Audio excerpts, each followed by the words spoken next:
I think every brand owner, brand founder, an entrepreneur, an artist, a designer, what drives us is that we feel like we aren't being represented in the world, right? Like whether it's not like you're just not being heard, right? Like I grew up a middle child of 3 boys. I felt like I was never getting enough attention and love in the house. You know, I've never outgrown that. I've always feel like I have something to say and nobody's listening, you know? And it's the people who take that and start figuring out a way to broadcast that out to the world and amplifying their voice. They're the ones who become the leaders and create things and create platforms to be heard. Let's see.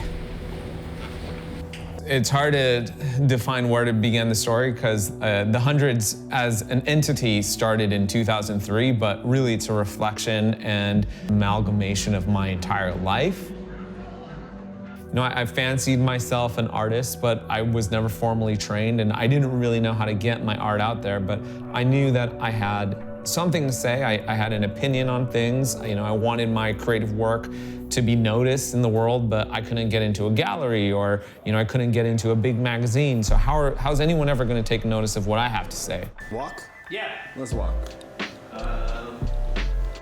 When we started in 2003, the idea of what modern streetwear is didn't exist. I think what distinguished us from the other startup brands of the era was that we were really heavy into building editorial content, original media. We basically were a media platform as much as we were a t-shirt brand.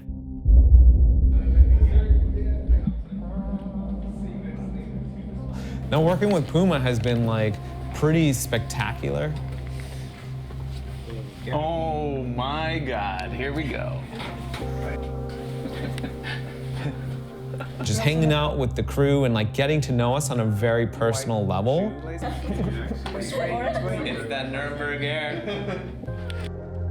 There's a lot of life in these companies, right? There's a lot of people that have come in and out of these doors. There's a lot of people who have contributed to the voice of what the Hundreds is over the years. Again, it's not just my thing. Like everyone has affected the brand in some way, whether it was constructive or it diminished the brand. Like everyone had an effect on it. Like look at these great stories, these 2 great stories and colliding and like creating something again that has never existed before. So.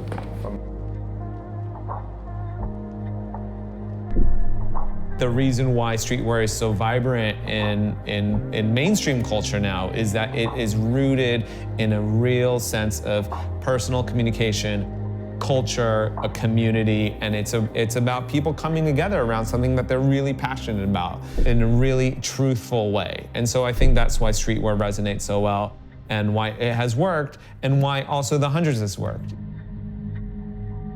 I think the beauty of this brand is the diversity of interests and opinions, and that's also why I'm just such a champion of diversity in general, that I think that the more different voices and the more democratic it can be, I think we get to a more interesting place. I think we need to get closer to truths by doing that, by listening to as many different people as possible.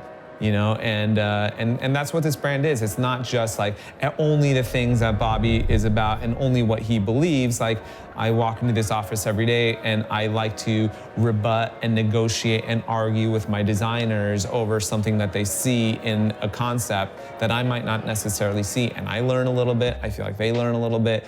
And that is true collaboration, right? Like that's where a beautiful thing happens when you get creativity.